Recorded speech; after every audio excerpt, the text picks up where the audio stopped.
Hello everybody, it's December 4th. It's time to continue my top 100 games of all time. This time we're going through 88 to 85.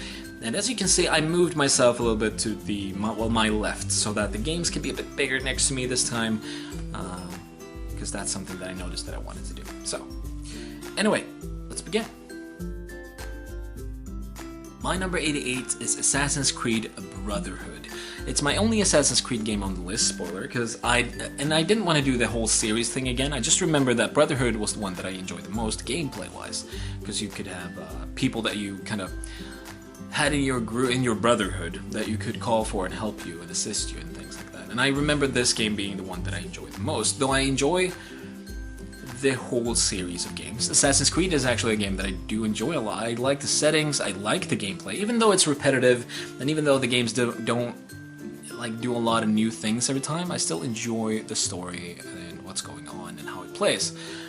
But they made a bit too many games there for me for a while. I think I ended with Assassin's Creed 3, like the proper one where you played an Indian, I think. Well, yeah, you were, kinda. Yes, you were. Great memory. And after that, they released like 4 games with different names and everything, and I just didn't know where to start or where to continue, and I thought, you know what, the last game wasn't that great. I don't like forest settings, I like city settings more, and it felt like that was kind of lacking in that one, so the interest was not as high with that. But yeah, Assassin's Creed Brotherhood, in between all those bugs and all those issues that the Assassin's Creed game usually have, I do enjoy it. I do. So, number 88, Assassin's Creed Brotherhood. Number 87 is a game that is Swedish. What?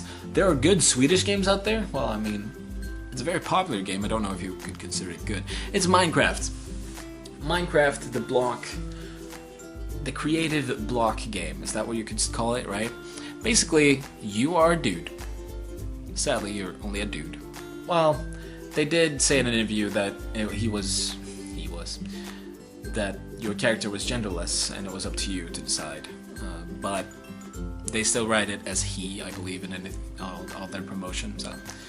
Anyway, great game about you just being in an open world where you can do anything you want as long as you follow, the game rules, obviously. The game has so many different mods that enhances the game in different ways. You go around crafting items, you chop down trees, you dig dirt, you hit rocks, and you build things. And that's the game. And yet, it's very simplistic, yet it's one of the best creative games out there. I remember before this was released, I actually played a Lego game, like a fake Lego game back in the day, where you were just in a big room and you can build Lego, and that was it. That was the game, and me and a friend played it, and we really, really enjoyed that. And when Minecraft came out, he started playing during the alpha, beta. I don't remember exactly what it was, but he started playing then. I did not follow that train or that, it wasn't really a lot of hype around the game when he started playing. But clearly it grew and it became more popular, and now it's a huge thing, Minecraft.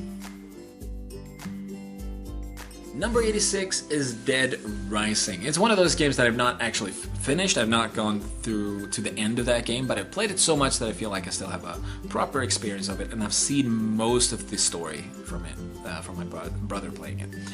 And Dead Rising, you're a photographer, you're on a shopper, you're landing on a mall, and you go into the mall, and now you have this open world kind of thing where you can go around and do anything you want.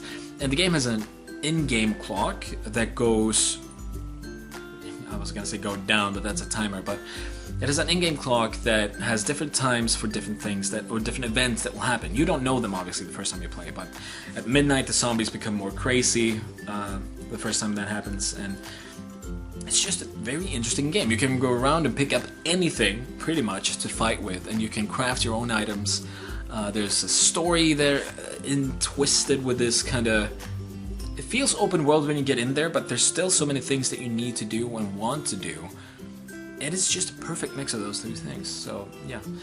Number 86, definitely one of the best. If you enjoy zombies, or the zombie movies like old Romero movies, this is probably the zombie game for you. So yes, number 86, Dead Rising. Number 85 is a game that was just recently released this month or last month, I think, but it has been in beta and alpha for a very, very long time, and that is Prison Architect. Sorry about holding this pen. Prison Architect. It's a game where you build a prison, and that is basically what you do. When they released the game, they actually added a proper story mode, so there is a story within the game now that you actually start with. And that is, I was surprised how good the story was for this kind of game. The game has very simple graphics, as you probably can see here now. It's very flat and everything is very cutesy, but the story was not. There was hostage situations, there was murder involved, it was just a lot of crazy stuff. Not to spoil anything big, but yeah, it was a really good and fun story to play through. I am one of those suckers. I love the open world building though. I love to just start from nothing, build up and build bigger and bigger and bigger until you can't hardly handle it. And this game, it's one of those games, the first time you play it, the first time you start building, you're not gonna succeed. But you learn every time that, okay, now I need to remember this thing next time, and next time I need to remember this thing. Because it has that kind of gameplay that allows you to do that. It allows you to learn every time something new that made you lose, so made you want to restart the game. Unlike many other like builders and city builders and stuff like that, where you just, I don't know what's going on, I lost on this and this and this, and I have no money, and apparently there's a fire, and I don't have a fire department, and at the same time the crime rate just went up, and I don't know why my money is disappearing, and what about this neighboring city that is now apparently invading me? What? This game is not like that, thank God. It's very...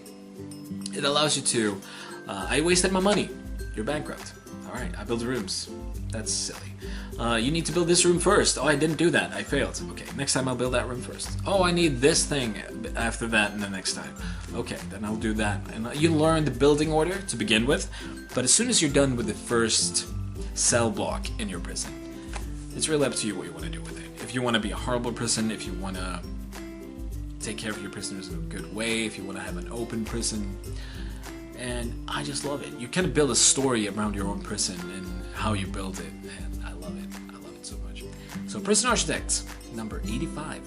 Thank you everybody for watching. I hope you enjoyed these 4 games from my top 100 list. Tomorrow we'll cover another 4 games, and I really hope you enjoyed it, and it will be December 5th, so still 21 videos left to go, and a lot of games to go through. And I think this part of the list was pretty good. No game here was... I mean, Assassin's Creed might be something that people will be a bit cringy about, but I think there's still a huge following of the Assassin's Creed games. Obviously, since they've released 25 of them, which is just silly. But yeah, I hope you enjoyed. I'll see you next time.